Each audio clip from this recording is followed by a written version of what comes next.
naka-shades na si kuya. May backpack na maliit pero laman ay tsokolate sa lola. Nagpaalam kay Mrs. Babe, 3 months lang to, pero sa FB may bagong baby. Sa Oslo ay seaman sa barko, swabe sa disco. Kahit alon ay malaki, tuloy ang TikTok video. Seaman sa barko, bida sa kwento. Pag-uwi sa Pinas parang artista sa barangay show. May kwento si Kapitan, ako'y muntik nang mahulog, pero si Sam ang busy sa selfie.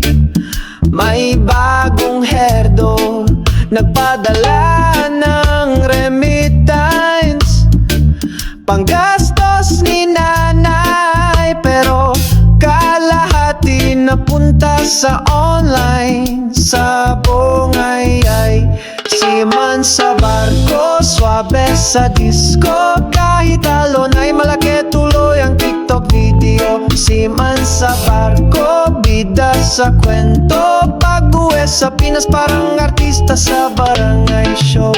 May tattoo ng angkor pero takot sa injection. May GPS sa barko pero nawawala sa direction.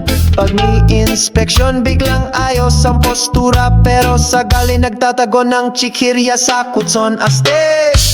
Pag-uwi sa airport may pasalubong na jumbo, pero ang tanong ni Mrs. sino tong nasa photo? Sabi ni Kuya crewmate lang yan, wag ka mag-isip, pero may heart emoji at caption may honey dip. Seaman sa barko, swabe sa disco. Kahit alon ay malaki, tuloy ang TikTok video. Seaman sa barko, bida sa kwento. Pag-uwi sa Pinas parang artista sa barangay show. Kaya saludo kami sa mga seaman na tunay, kahit minsan pasaway, sa pamilya ay buhay.